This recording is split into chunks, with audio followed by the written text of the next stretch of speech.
रहे गुलशन तो फूल खिलेंगे, रहा तृणमूल तो फिर मिलेंगे। ये शब्द क्यों? क्या ममता को पता था कि वो जाने वाली हैं? आज बंगाल में सीएम के चेहरे से पर्दा हट गया और सीएम के नाम का ऑफिशियल ऐलान भी हो गया।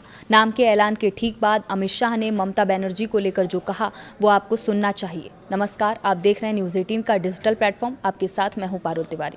पश्चिम बंगाल की राजनीति के लिए आज यानी शुक्रवार का दिन ऐतिहासिक रहा। कोलकाता में बीजेपी विधायक दल की बैठक में शुवेंदु अधिकारी के नाम पर अंतिम मुहर लगी। गृह मंत्री अमित शाह ने खुद उनके नाम का ऐलान किया, जिसका सभी विधायकों ने एक सुर में समर्थन किया।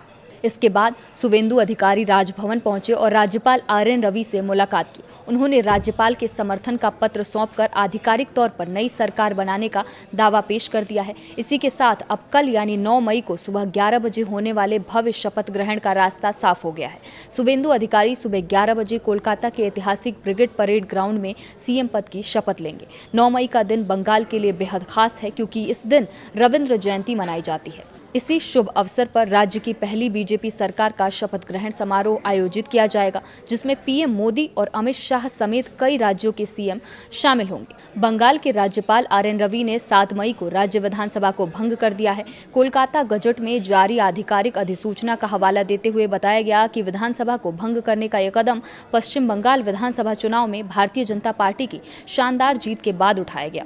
आपको शुवेंदु अधिकारी के राजनीतिक सफर के बारे में भी बताएंगे, लेकिन उससे पहले आपको बताते हैं कि शुवेंदु के नाम की घोषणा के बाद गृह मंत्री अमित शाह ने ममता बनर्जी को लेकर क्या कहा। अमित शाह ने कहा कि भाजपा का वादा है कि बंगाल की जनता को न सिर्फ बंगाल बल्कि पूरे देश से हम एक एक घुसपैठियों को चुन चुन कर निकालेंगे। ये ध्रुवीकरण का मुद्दा नहीं है, ये देश की सुरक्षा का मुद्दा है।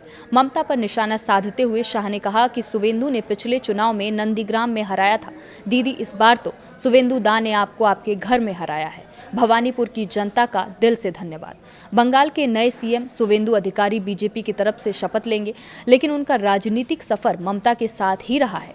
शुवेंदु 2007 में ममता बनर्जी के भरोसेमंद सहयोगी रहे और 2009 और 2014 में सांसद बने। 2016 में ममता सरकार में अहम मंत्री रहे और दक्षिण बंगाल में टीएमसी को मजबूत किया और इसी दौरान पार्टी के हर कार्यकर्ता के लिए दादा की पहचान बना ली। 2019 में टीएमसी में बढ़ा अभिषेक बनर्जी का दखल, जिसके बाद नवंबर 2020 में मंत्री पद से इस्तीफा दिया और टीएमसी को प्राइवेट लिमिटेड कंपनी बताया। दिसंबर 2020 में टीएमसी छोड़ बीजेपी में शामिल हुए। मेदिनीपुर अमित शाह की रैली में बीजेपी में शामिल हुए और 2021 में नंदीग्राम से ममता बनर्जी को हराकर बड़ा सियासी संदेश दिया और यही बना शुवेंदु की लाइफ का टर्निंग पॉइंट। इस घटना के बाद शुवेंदु विपक्ष के नेता बनकर बीजेपी की ओर से बंगाल का चेहरा बनकर उभरे।